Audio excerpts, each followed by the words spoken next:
أهلا وسهلا فيكم مشاهدينا الكرام على نور الشرق ببرنامج ملء الحياة. مادونا وأنا جوزة جورج نشكر الرب عليكم، نشكر الرب أنه الرب اختارنا لهالوقت نكون سوا، تستضيفونا سواء مباشرة على الإذاعة أو على تواصل اجتماعي على موقع الإذاعة أو إلى ما هنالك من طرق نستمع.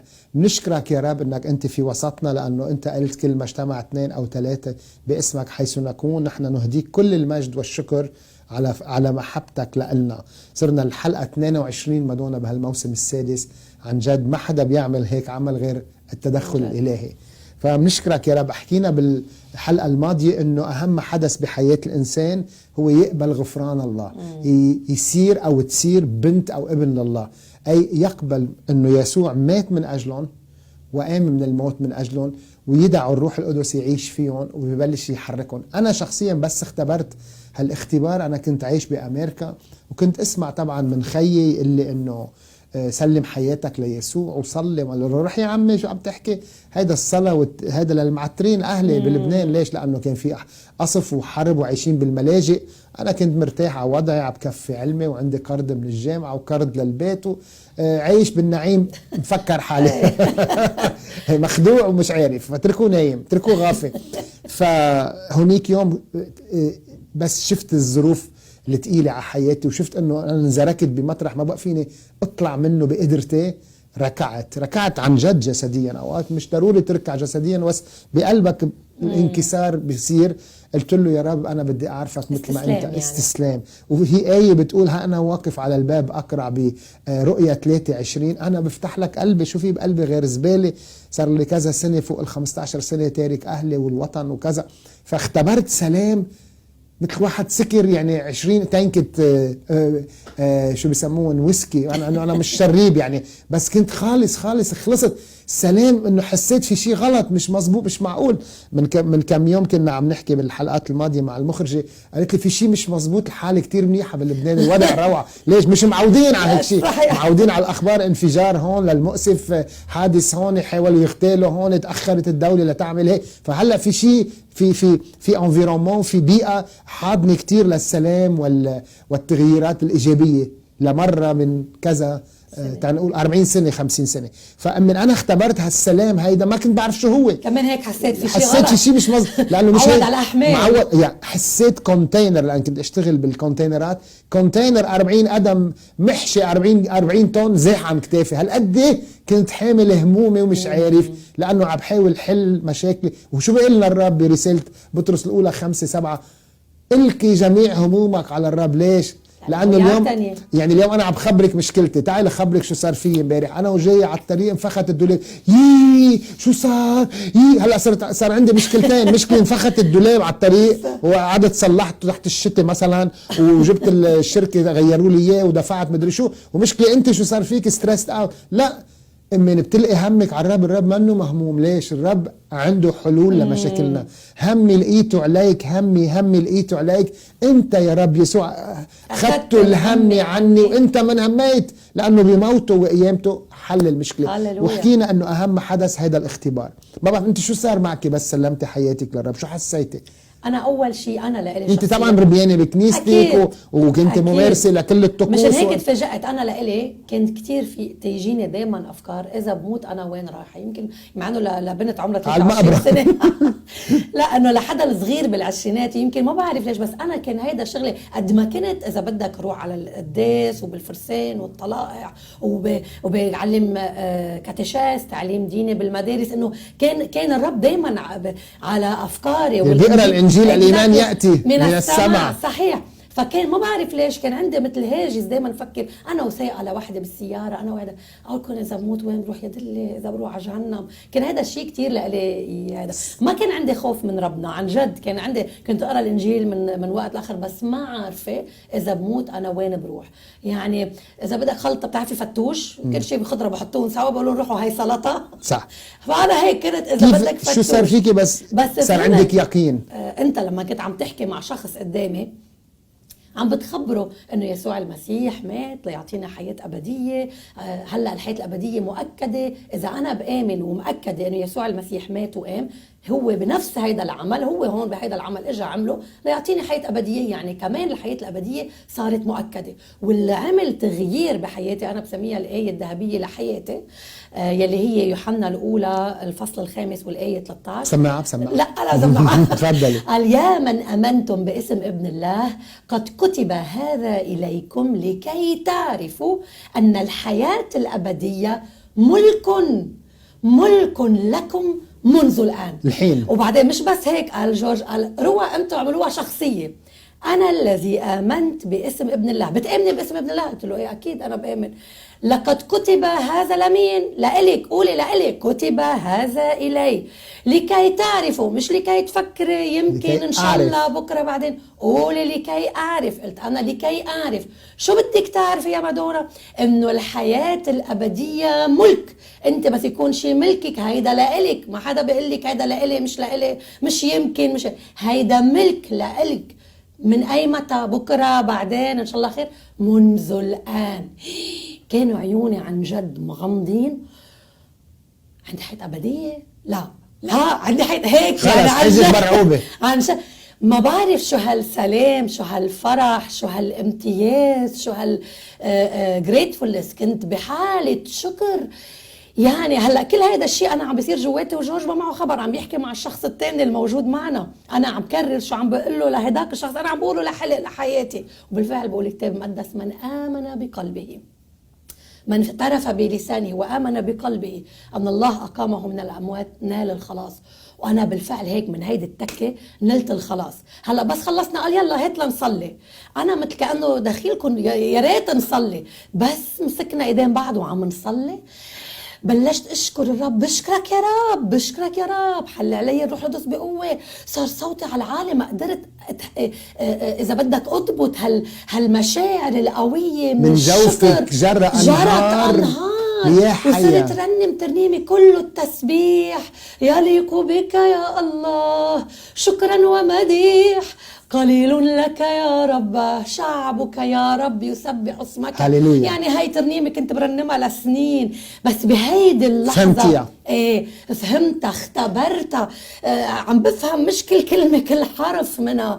عن جد كنت بحالة شكر فائقة للطبيعة. ليش؟ روحي ولد من جديد. بطل الفهم بس بعقلي، صار روحي فهمان. اختبرتي. ايه ومن فهم روحي عقلي قال وإن سلام الله التي تعجز العقول عن إدراكه يحفظ بيحمي أفكاركم أفكاركم وقلوبكم بالمسيح يسوع. بالفعل هيدا هو كان الاختبار، وهيدي كانت بداية المسيرة. يعني هيدا عم بحكيكم بلا فضايح من شيء 27 سنة تقريبا. فإنه لأنه اليوم بتفكر ناس إنه امبارح صار معي هذا الشيء واليوم أنا بعرف كل هالمعرفة. لا، في أوقات طلوع ونزول وما التزمت 100%، بس هيدا الشيء ما غير محبة الله لإلي ونعمته لإلي بتضل ثابتة، لأنه العمل عمله بروحي. قال لأن هدايا الله هي من غير ندم، يعني بلا رجوع. بس يعطيك واحد الرب هدية هو ما بياخده منك. الشخص الوحيد اللي قال هيدا الشيء قاله أيوب، قال الله أعطى والله أخذ مبارك اسم الرب. بس هيدا أي متى قالوا هيدا الكلام؟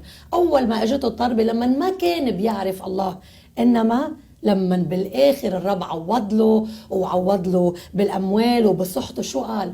قال بسمع وبولاده اكيد. قال له بسمع الاذن سمعت عنك، اما الان فقد رأتك عيناي. فاليوم يلي ما بيعرفوا الرب ممكن يقولوا بتعرفوا اذا يمكن ياخذ يمكن يشيل، بركي انا عملت شيء غلط، وكانه واقفه على شيء انا عملته. هي واقفه بس على شيء يسوع المسيح عمله، وبس انا اعمل غلط لانه عملت غلط وعم بعمل غلط بشيء انا هلا ما بعرفه، ويمكن بكره اعمل شيء غلط. مش واقفه على اللي غلط اللي عم بعمله. هيدا الغلط دفع حقه يسوع المسيح بموته على الصليب، فداني ورحمني من اغلاطي وعطاني حياه ابديه واعطاني ما يستحقه المسيح. بالحلقه اللي قبل كنا عم نحكي انه الله وضع بايدنا خدمه هذه المصالحه. منروح نصرخ للناس. قال بولس تصالحوا مع الله. كيف تصالحوا مع الله؟ شو منقول لهم؟ إن الذي لم يعرف خطيئة جعله الله خطيئة لنصير نحن بر الله بالمسيح يسوع. يعني فينا نفكر فيها هيك، هل يسوع المسيح عمل أي خطيئة؟ حاشا، كان بلا خطيئة، تجرب بكل شيء إنما لم يخطئ. صح. إنما شو صار خطيئة، صار شيء هو ما عمله. أنا كمان هل أنا عملت أي شيء من البر؟ ما عندي بر لأعمله. الصلاح exactly، ولا شيء صلاح. قال أنا صرت بر الله مع أنه أنا مش عاملة أي شيء بر، مثل ما المسيح صار خطيئة من دون ما يعمل أي خطيئة. مشان هيك صار في عندي تأكيد وبطل بعت الهم انه شو بده يصير بكره وشو بدي اعمل وشو بدي اكل. قال ان الذي لم يبخل عنا بابنه بل بذله من اجلنا على الصليب، كيف ايضا لا يعطينا معه؟ يعني ما في شيء رح ياخذ الرب منا. صح. كل شيء. ان الذي لم يعرف خطيئه جعله الله خطيئه. لا عفوا، الايه كنت عم اقولها ان الذي بذل ابنه، لان الله لم يسحب ابنه منا انما اعطيه لنا، كيف ايضا لا يعطينا معه كل شيء. الرومية 8. مادونا فيليبي 1:6 بتقول ان الذي بدأ فيكم عملا صالحا سوف يتبعه. يتممه. صحيح ببدايتنا يمكن بنشرد، بنطلع بننزل، بنبطأ، ولكن الرب واعد انه هو الاتكال عليه. أمين. ونثق به من كل قلبنا، وهو يلي بلش فينا ما حيتركنا لانه اب صالح. شكلك بدك ترنمي، شو بدك ترنمي لنا؟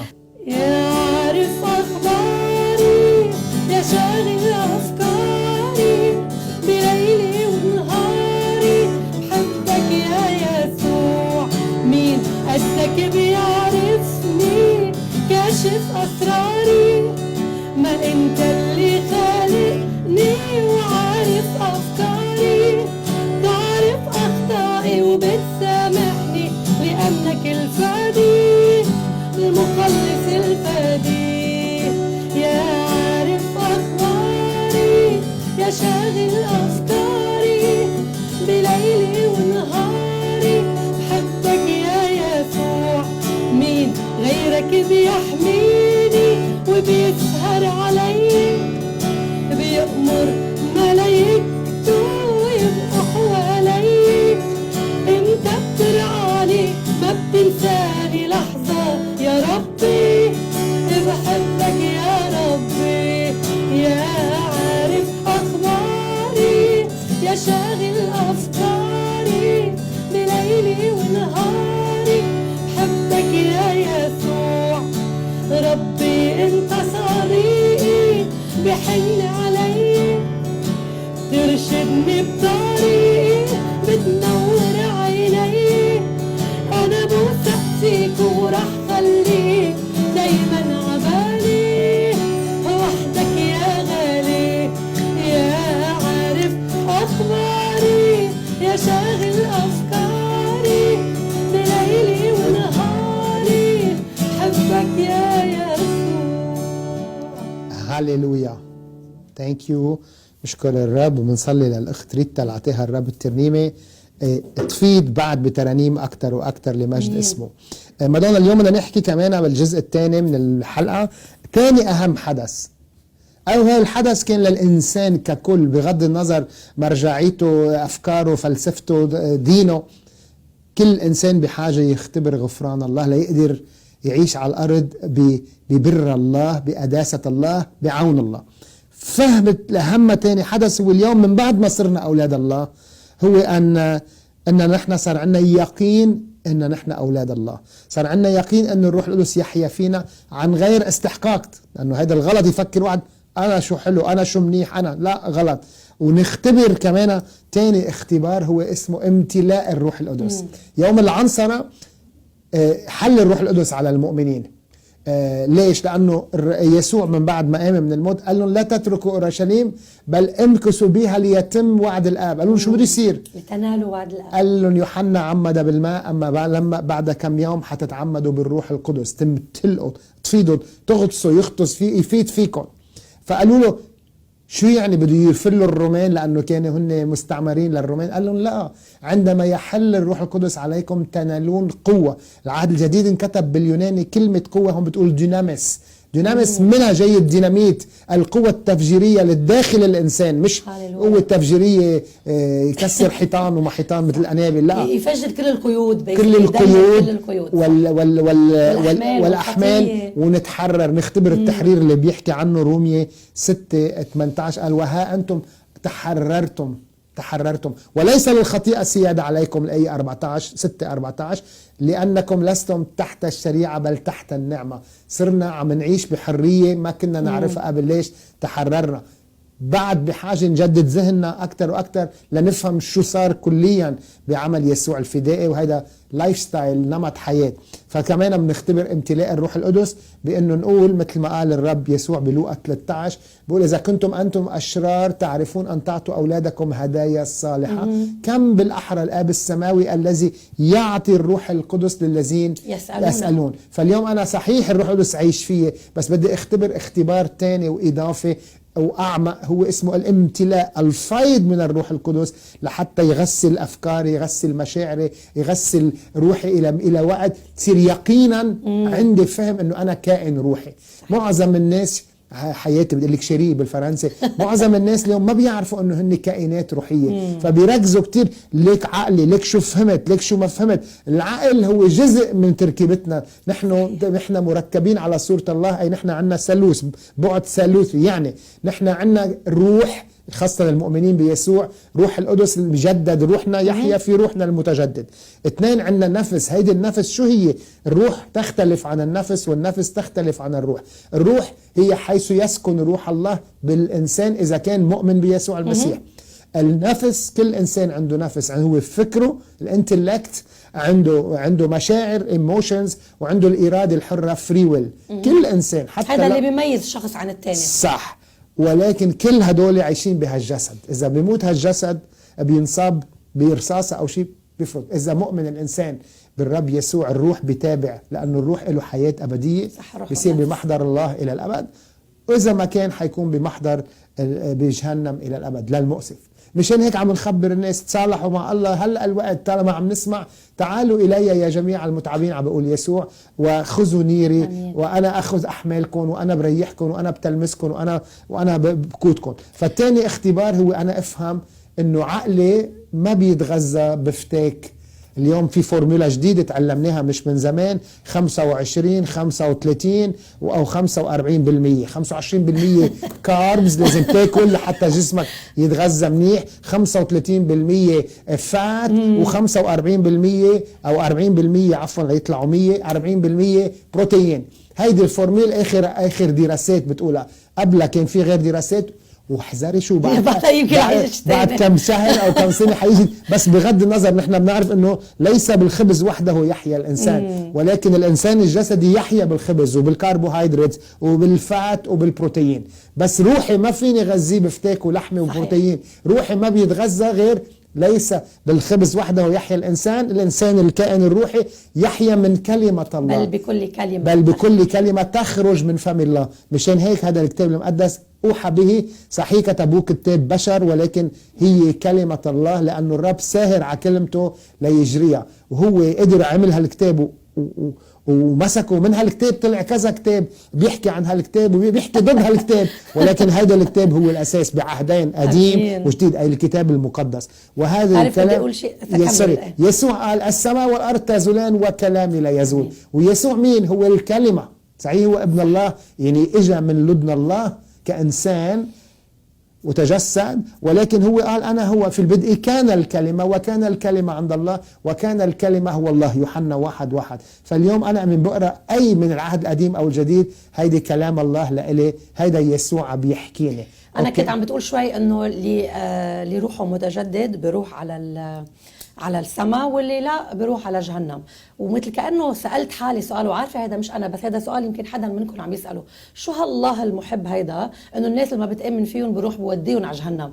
كيف بتقلي الله محبة وهو بودي الناس على جهنم؟ وهيدا الحقيقة جهنم منا معمولة للناس، هي جهنم منا مطرح بالمعنى قعد اخترعوا الرب وعملوا، هي جهنم لمطرح هو مش موجود فيه.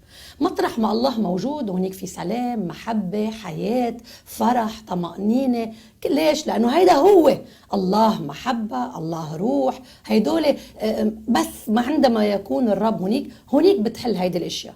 الناس يلي ما بدها اياه للرب ولا بدها حضوره ولا بدها وجوده، هل بتعتقدوا هو بده يجبرهم فيه الى الابد حتى لو هن ما بدهم اياه؟ يعني مثل وحده تقدم لها شاب كتير منيح ولذيذ وادمي، قالت له انا ما بدي اياك، بقوم بقول لها بلا غصب عنك بدك تضلك معي وبدك تتجوزيني؟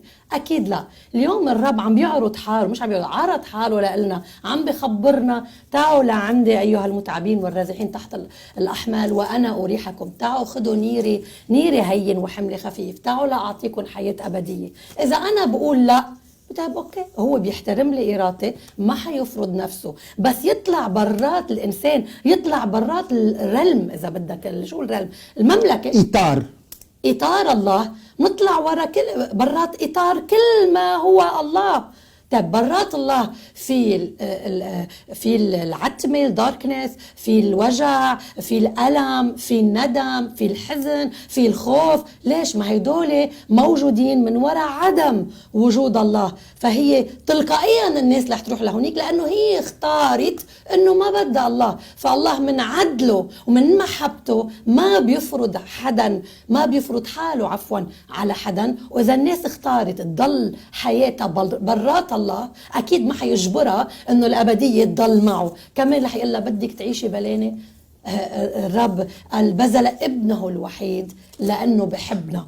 طب هو عمل كل شيء فيه يعمله، كل شيء تاني صار واقف علينا، يا منقبل يا ما منقبل. واذا نحن ما قبلنا، هيدا نحن بنتحمل العواقب. مثل انا لما بقول له لابني ما تدق بالنار، وهو بده يكتشف شو هي النار وبده يشوف، وراح دق بالنار واحترق. مش انا حرقت له ايده، انا عملت كل شيء وقلت له انه ما يحرق ايده. انما هو اذا راح وعملها، يعني انا مش من زمان هلا عندنا اولادنا مراهقين. خلص الوقت؟ لا بعد ما خلص، بس ما بدي يخلص الوقت. سوري، بنكفي القصه اذا بدك بالحلقه بس الجايه. بس دي انا على كلامك. هي تثنية. شفتي واحد بس يحكي عن الرب بيتاخد تثنية 30 لآية 19. هذا مش جديد قلتي لحتى الناس ما يفكروا انه هيدي انت اكتشفتيه او انا اكتشفته. ها انا اشهد عليكم اليوم، الرب عم بيحكي، السماء والارض قد وضعت امامكم الحياه، هي مشيئته، والموت، البركه واللعنه، فاختاروا الحياه.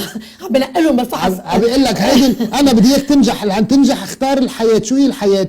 لتحيوا انتم ونسلكم اذ تحبون الرب إلهكم وتطيعون وصاياه وتتمسكون به لأنه هو حياتكم. إذا اليوم أنا عم بقول عن حالي مسيحي وبحب الله وبهمني الله، وما بعرف انه لازم اقرا كلامه، وما بعرف انه ليس بالخبز وحده يحيى الانسان، ومش عم مارس اني جيب ايمان كلمه الرب الى حياتي، يعني انا شو؟ يعني انا بشو مآمن اذا ما عندي علاقه معه، مع كلمته، مع الروح القدس؟ مآمن بالطقوس، وكتير ناس بيعملوا طقوس مثل ما كنت انا اعمل. بنروح على الكنيسه بنوقف بس يوقفوا، ليه وقفت ما بعرف، بقعد بس يقعدوا، ليه قعدت ما بعرف قعدوا. فبدك تفهم الحياه هي علاقه مع الله. تاني اهم حدث بحياه المؤمن بعد اختبار الغفران والسلام اللي بيعطينا التأكيد والروح القدس فينا حياة أبدية لنا مجانا، هي انه انا خلي الروح القدس يلي ساكن فيي يسكن فيي، يعمل فيي ويفيد فيي ويعلمني الكلمة. اذا ما بعطيه لغة للروح القدس اي بقرا الكلمة ما حافهم، لأنه هو قال يأخذ مني ويعطيكم. فاليوم انا كمان بدي اقرا مطرح واحد عن انت عم تقول انه الانسان هو بيختار يروح على جهنم، مش الله بياخده على جهنم.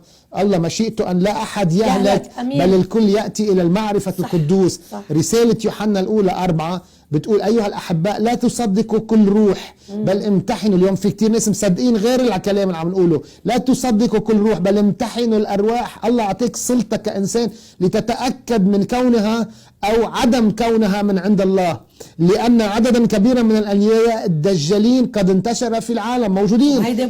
وهذه هي الطريقة التي تعرفون بها كون الروح من عند الله، إذ كان ذلك الروح يعترف بأن يسوع المسيح قد جاء إلى الأرض في الجسد. أيها الأولاد الصغار أنتم من الله، هدول بيآمنوا، وقد غلبتم الذين يقاومون المسيح، لأن الروح القدس الساكن فيكم أقوى من روح الشرير المنتشر في العالم. اجى الوقت ينتهي كيف بيتواصلوا معنا؟ تواصلوا معنا على جورج ومادونا WA مادونا على جميع مواقع التواصل الاجتماعي، بتحضروا الحلقات وعلى مواقع التواصل تبع الإذاعة. نطير نسمع منكم، نشوف كل أسئلتكم والاختبارات اللي اختبرتوها. نشوفكم بغير حلقات. الرب معكم، إلى اللقاء. الله معكم.